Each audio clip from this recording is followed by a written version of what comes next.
Hey guys, I'm Sarah Huang Benjamin. I am coming to you from Singapore today with a national classic, something that makes all Singaporeans proud, except my version is a little different.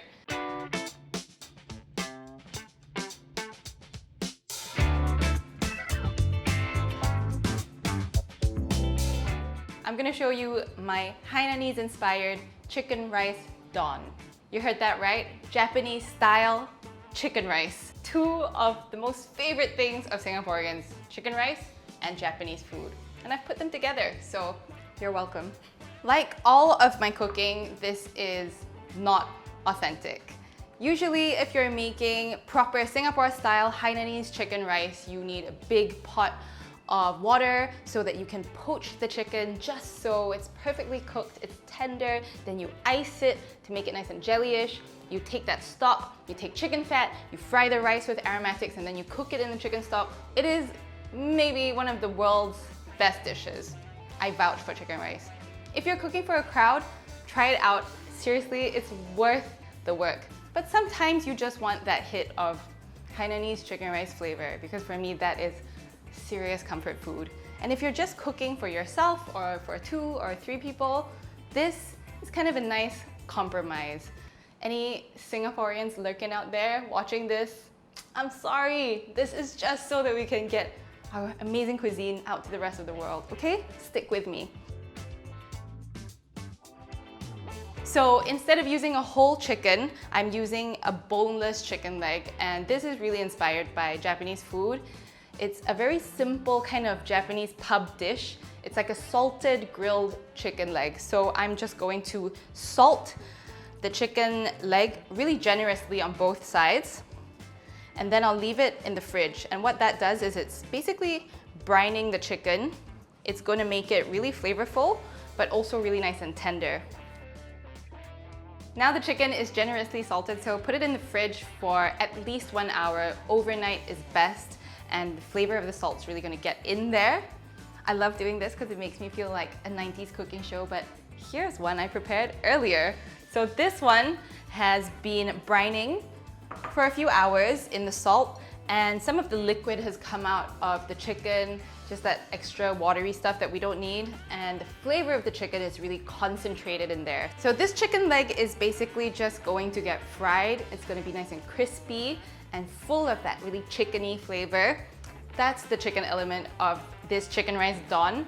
But for me, Hainanese chicken rice is really all about the rice. I love my carbs, and Hainanese chicken rice is like the champion of carbs. It looks so unassuming, it's like just rice, but when you eat it, there's so much flavor in there. So we're gonna pack all of the aromatics and flavoring into the rice, except we're using Japanese rice because this is Japanese style don. The backbone of the flavoring of chicken rice is ginger and garlic. So you could put this in a little food processor or chopper, but I mean, I like it really fine so that it really blends into the rice. So I'm just gonna grate the ginger and the garlic to make kind of a little pulpy paste.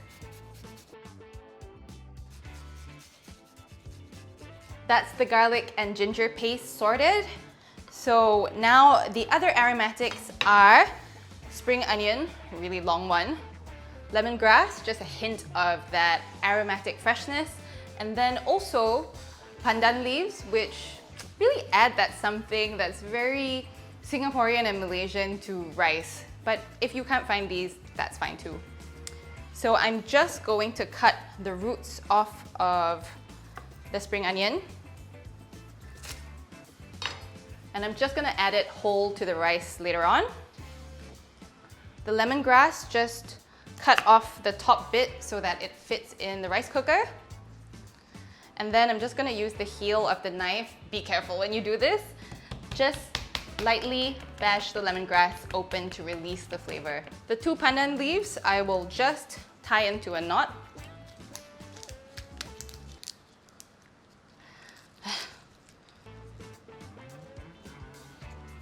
Usually when you're cooking Hainanese chicken rice, you're using chicken fat to fry all the aromatics, and that's what makes it really, really good. But having said that, Sesame oil is a really nice, fragrant alternative, so I'm gonna put in a little bit of sesame oil. Now we just want to saute the ginger and garlic paste in the sesame oil.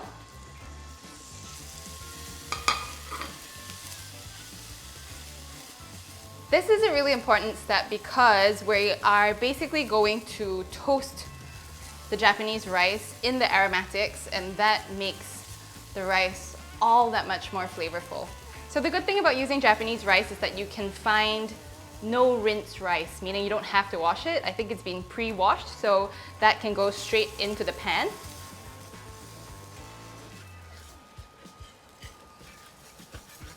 When the ginger and garlic paste is evenly distributed with the grains of rice, and it's smelling good, most importantly, we're gonna transfer this to the rice cooker.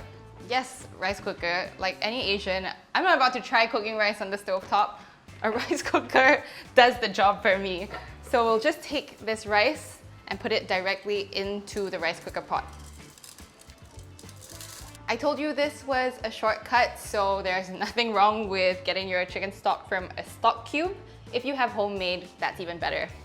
So just pour the right amount of the chicken stock for the rice. And then I'm gonna take the remaining aromatics, the pandan leaf, the spring onion, and the lemongrass, and just chuck them straight in there. And now, just let your rice cooker do its job.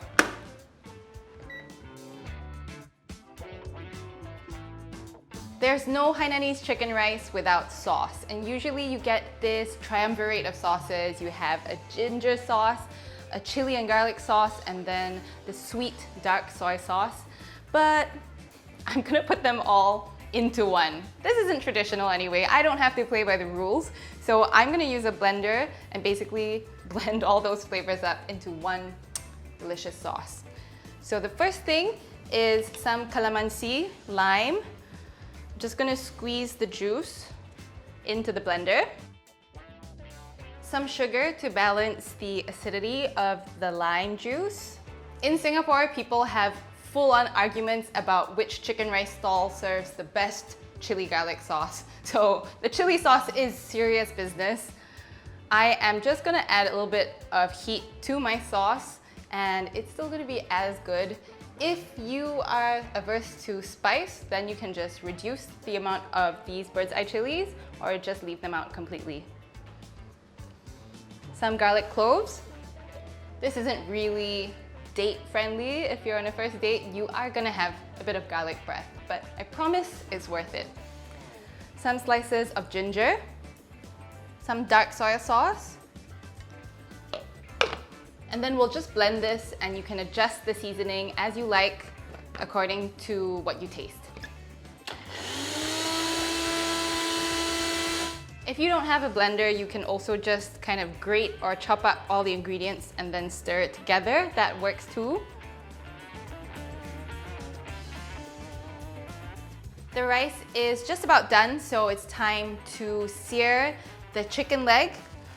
There's gonna be a lot of moisture that's come out of it, so you wanna blot the chicken really well.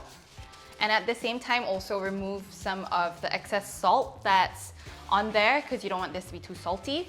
I'm gonna get a little bit of oil in a flat frying pan and then lay the chicken leg skin side down while the pan is still cold. Make sure it gets covered in that oil so it doesn't stick. And you wanna get it really flat so that every bit of the skin is in contact with the frying pan. And now just put this on a medium-high heat and let the skin render so that the fat comes out, and then it turns really evenly golden brown and crisp. And then we'll flip it over to cook it through. This chicken is perfect. It's super crunchy, and now I'm just gonna let it rest for a couple of minutes while I deal with the rice.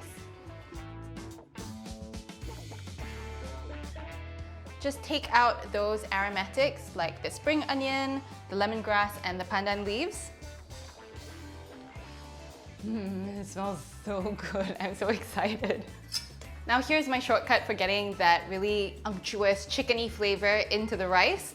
All the oil that's left in the pan from frying the chicken, I'm just going to toss it in to this freshly cooked rice. At this point, you can just taste the rice a little bit. And if it needs it, just add a touch of salt. Because this rice should be flavorful enough by itself. Of course, you're gonna add the sauce, but still, it should be good enough to eat on its own.